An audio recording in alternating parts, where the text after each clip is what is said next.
Hi everyone, how are you all doing? My name is Natalie. If this is the first time that you're watching my videos, thank you for stopping by. So grateful to have you. I hope that if you enjoy what I do and share on this channel, you can subscribe and share with your friends. In this video, we're talking about this upcoming week astrology forecast, and we'll end the video with a message from the universe with tarot and oracle cards. So this video, we are talking about January 16 to 22nd of 2024. We are coming to an end to this Gregorian calendar year of 2024. To be honest, personally, I don't really connect to this Gregorian calendar year system because first of all, from my background, we do follow the lunar calendar, which follows the 13 lunar cycle, because we do have 13 lunation each year. But without getting into in-depth of it, I personally don't think we turn a year as we end December in this Gregorian calendar year, but also I practice astrology, so I do follow the signs, the way the sun and the moon ingress into each sign. So for me, it just feel different. But if you do celebrate, this is a very busy time. This is all the holidays where we are celebrating Christmas, and this week's winter solstice, which is one of my favorite actually. And this is a very busy time, but we still have post shadow energy of Mercury retrograde. Mercury did station direct as of around now when I record this video on Sunday in later time zone, but it will be Monday in earlier time zone. So as we travel through the post shadow phase of Mercury retrograde, you might find yourself starting to gain clarity, solution, answer that you were seeking before.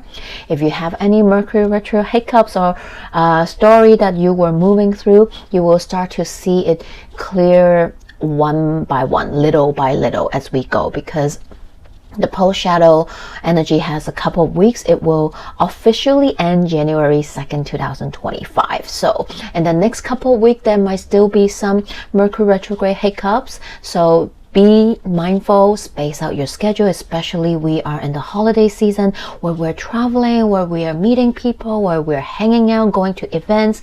You want to maybe leave early, make some time in between expected possible delays and have some plan B and so on and so forth. So this is just a little bit of heads up as well, because people often think that Mercury retrograde is just when it's retrograde, but in fact that is only the part of the Mercury retrograde journey. There's a pre and post shadow energy, and sometimes we all experience it differently. Some people tend to have more hiccups during those pre and post shadow energy phase as well. So watch out. Now let's dive in this upcoming week. We have on 18 Sun in Sagittarius squaring Neptune in Pisces.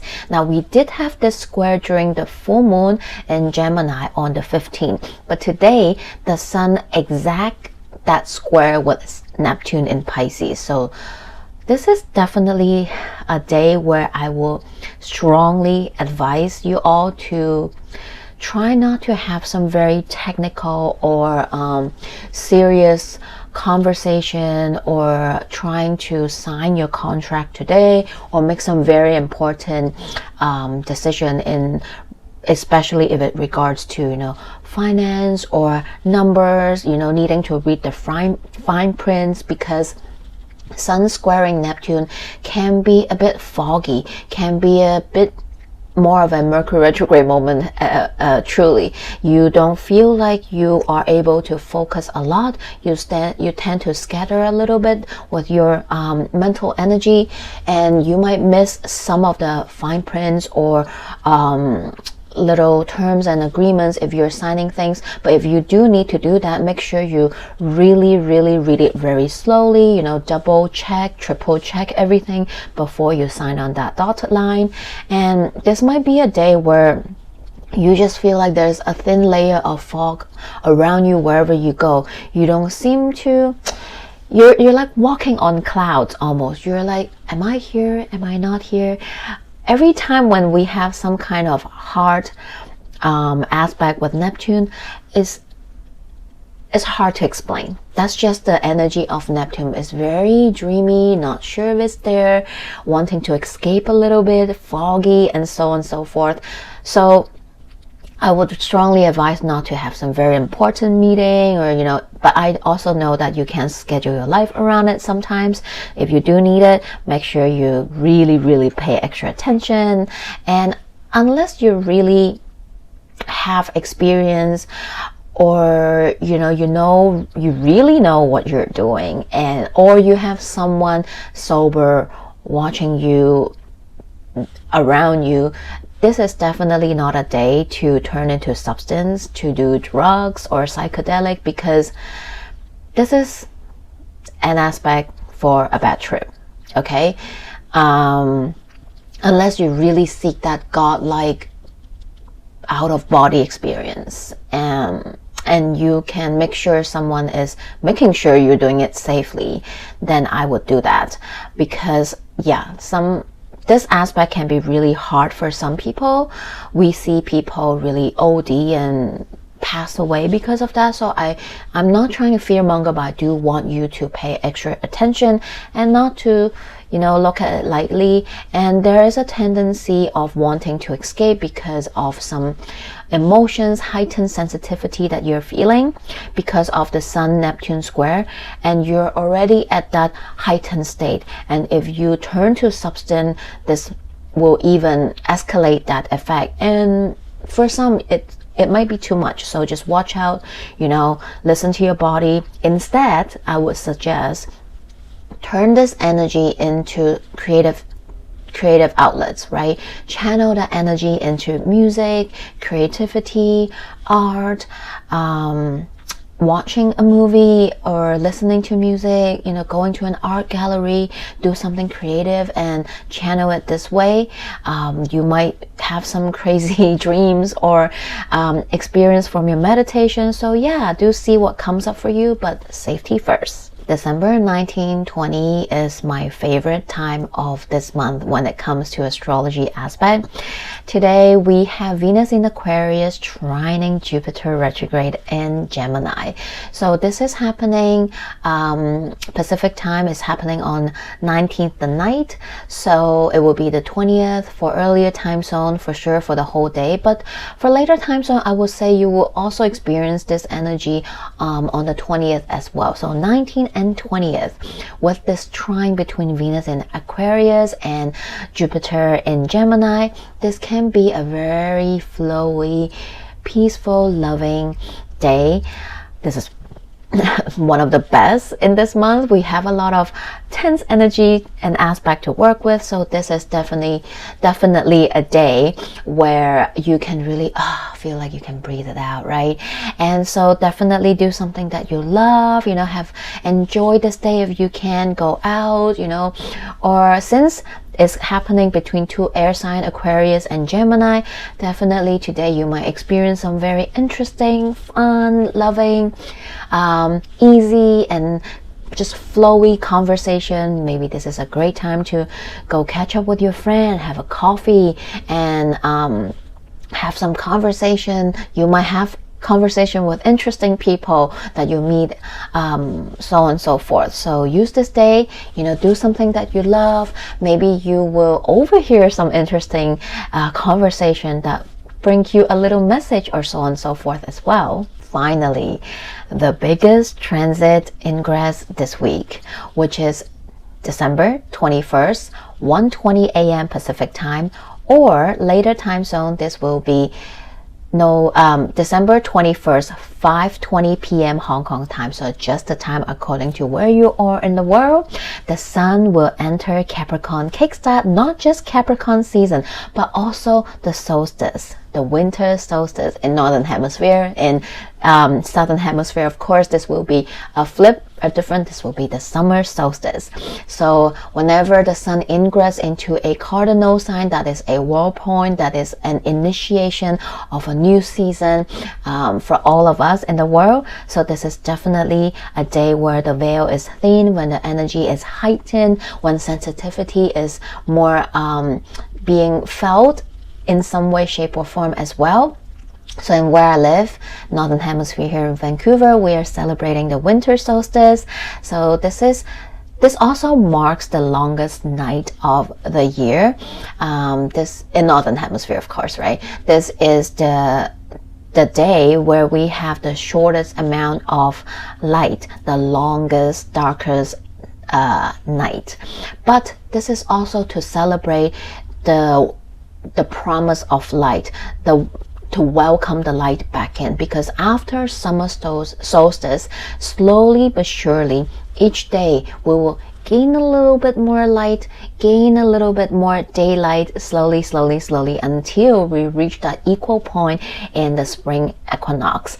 So this is a great day to really just slow down, retreat, go within if you can, spend some alone time to really reflect on how far you have come, right? Capricorn is ruled by Saturn. It talks about longevity, sustainability. The ability to sustain something in the long run and to build something in the long run.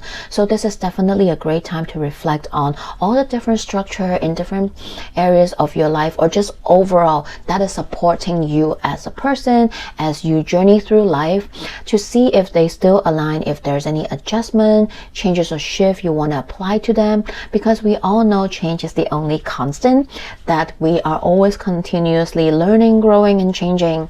So this is definitely that great time to look at also your long-term plan or goals, right? Because Capricorn is the sign of the seagull. There's this sense of endurance, able to continue to travel continuously and to slowly build upon what you have and ultimately reach your goal.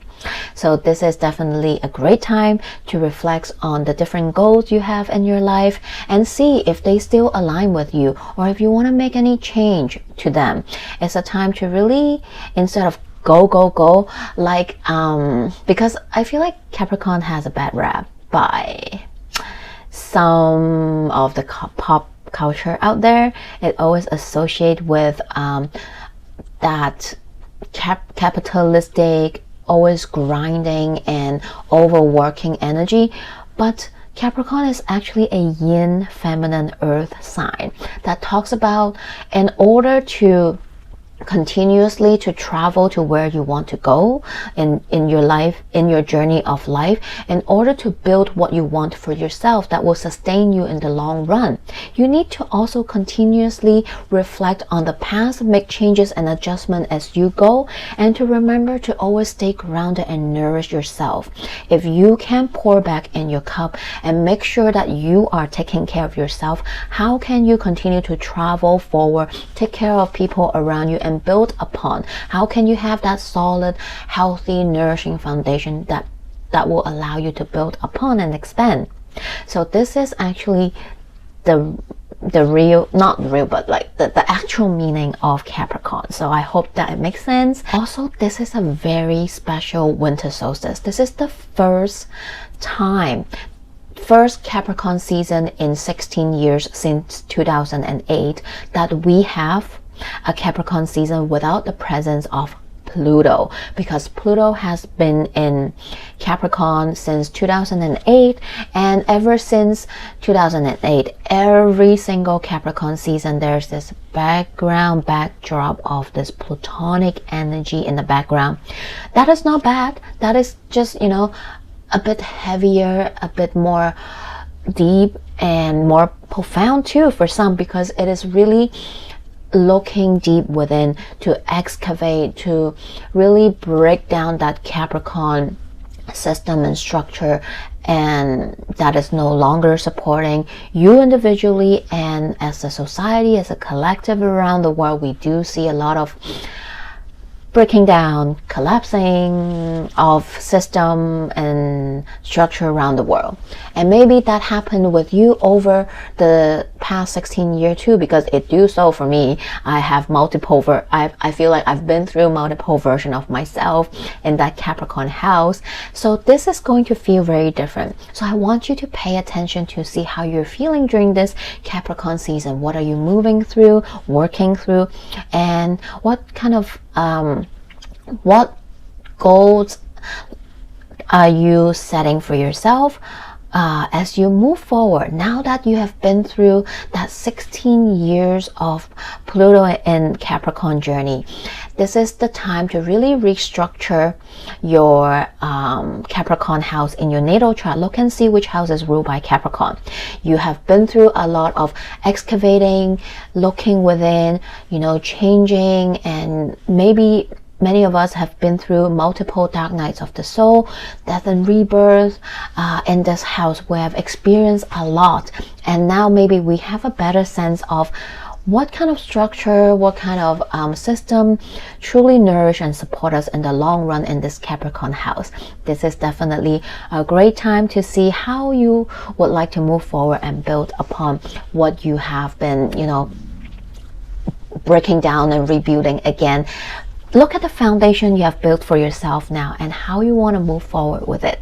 So this is definitely a special time, a special Capricorn season where maybe you will finally have that exhale, like, I feel like I finally come to conclusion as to how I want to move forward with this piece, this area of my life.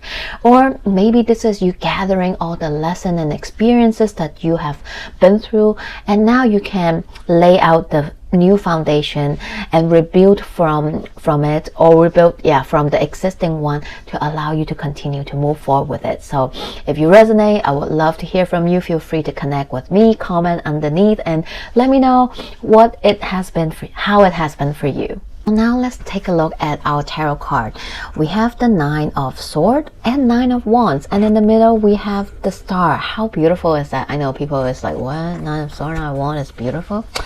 But look at it this way. We did have a lot of difficult energies and aspects to move through the past months, and we still have some, and it's okay. This spread is a reminder and a little pick me up energy while we're navigating through this. Yes, maybe perhaps the full moon did illuminate something that needs your attention, reviewing some truth for you that you still need to work on, or allow you to realize something that you need to see it for it is, right? Some people are navigating through some difficult chapters in their life. I know some of my clients are, and sometimes you can feel like, oh my God, are we there yet? But this is the reminder of you are, and zooming out to look at how far you have come and how much work you have been put in already, and take a pause and give yourself a pat on the shoulder, knowing that you are doing so good already, that you are moving through a lot, and give yourself some time to just take some rest, to reflect on how far you have come, instead of looking at, oh my God, I still have how much more to go. Sometimes it requires us to look things from a different perspective. Then we will be able to see, wow, I did accomplish a lot, even though the journey is not done yet, even though I haven't reached the goal I want yet, even though blah blah blah. But do not forget how far you have come, the changes you have been doing, the changes and shift you have been implementing, right? The experiences that you have.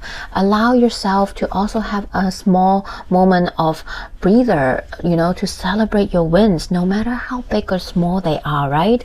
Because no one is truly fully healed. No one is ever done, quote unquote, done with healing, with whatever it is that is in their life. But this is about knowing that each time when the old wounds or trauma comes up again, you are at a better place. You are able to heal another layer deeper.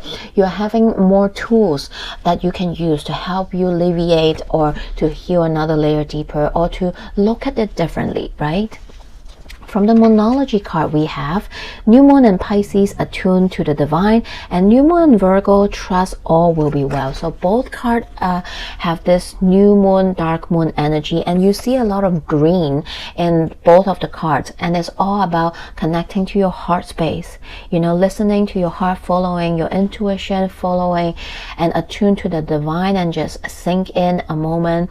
If this year has been hard, if you're moving through something difficult right now, this is the time to really just take a pause and allow yourself to take a deep breath, take a break, take a moment to appreciate how far you have come, and know that you are being supported and loved by the universe, even though it feels like you are in the void, is in the dark. But sometimes remember, it is in the moment, it is in the void, in the moment of uncertain, of the darkness in between, is where we find the light and growth as well, right?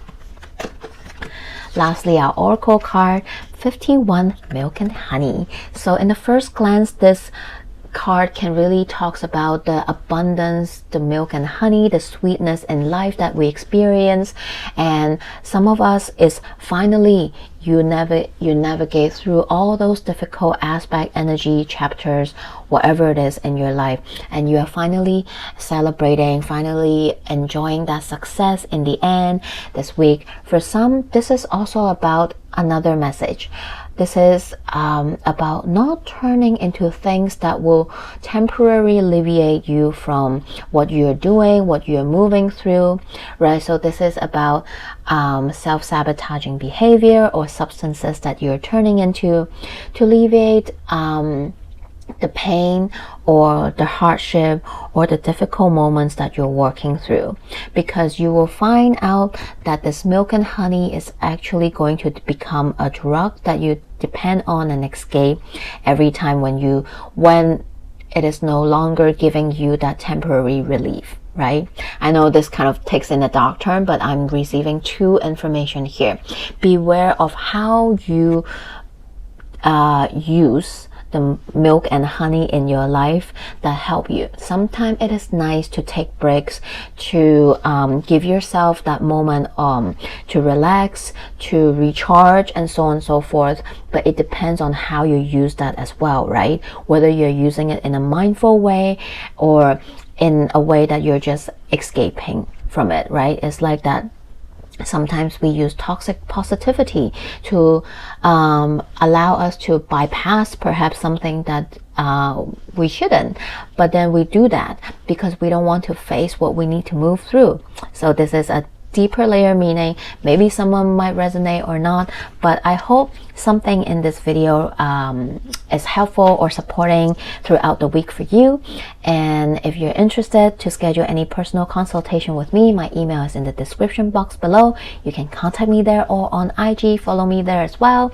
And in the meantime, I'm wishing you all a great week ahead, and I'll see you next time. Bye.